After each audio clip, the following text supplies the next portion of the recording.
And I don't mean to be hyperbolic with 2 games still to go at the very least. You got the regular season finale and the playoff game, but it does feel like they've blown the season.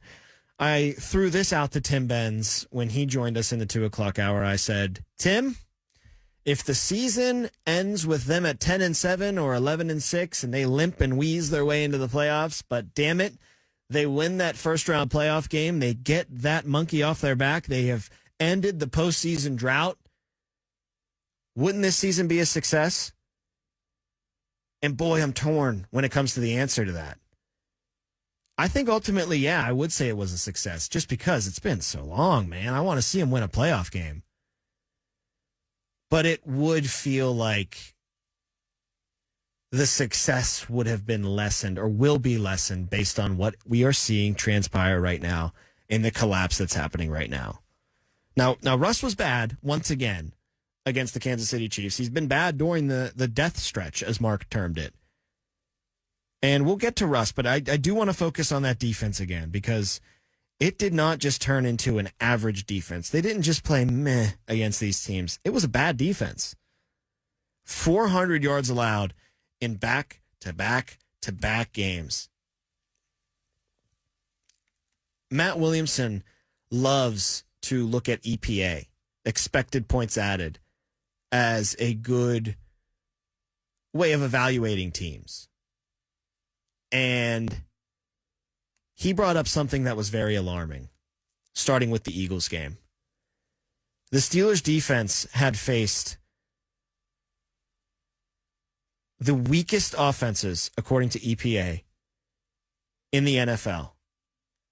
But starting with that Eagles game, from that point on, they're going to be facing the best offenses in the NFL in terms of EPA.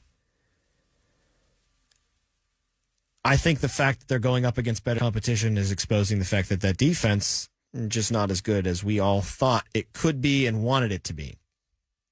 And as I mentioned before in today's show, Watt has just been invisible way too often this year. Way too often. I think it's fair to say that he has regressed. The run defense has been bad. The secondary has been abysmal. And you can point to injuries, and you can say that the blame lies there, but I don't agree with you. I think that the cracks were showing even before Elliott got hurt and Porter Jr. got hurt.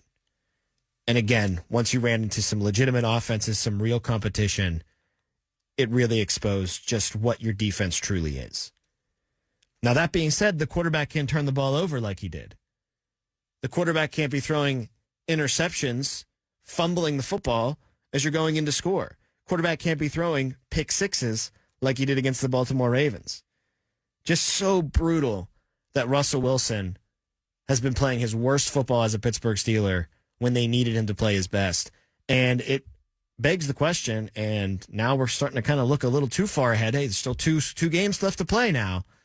But peeking ahead towards that offseason, what do you do with the quarterback position and what do you do with Russell Wilson? You've heard recently things start to leak out, right? I think someone was on Colin Cowherd. They're saying it looks like a price is making itself clear when it comes to what it will cost to bring Russell Wilson back to Pittsburgh. A 3-year, $100 million kind of deal, something similar to what Baker Mayfield got in Tampa Bay. Then today, I'm seeing Adam Schefter say, just because they're on this 3-game losing streak doesn't mean that the Steelers aren't still open to working something out and bringing Russell Wilson back.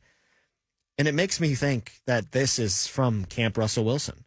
Get the price out there. Get the fact that, hey, all is well. We still want to meet at the table in the offseason and work out a long-term deal, work out my last contract in the NFL. And I'm not so sure, even though I was on sign Russell Wilson, I don't want to walk through that quarterback wilderness before the death stretch. I'm skeptical now. And I guess ultimately it would come down to, does he win a playoff game for you? Is the ending of this year different from previous collapses where you get off the mat and you win that playoff game? Then, yeah, I'm open to potentially bringing him back for a couple more seasons. Because that quarterback wilderness is brutal, man. I don't want to walk through that anymore. But sometimes you have to. And that might be what the Steelers have to do. Sometimes the best option is to go through that forest again and come out on the other end, hopefully with a good quarterback, a franchise quarterback. Mark Madden. for sure.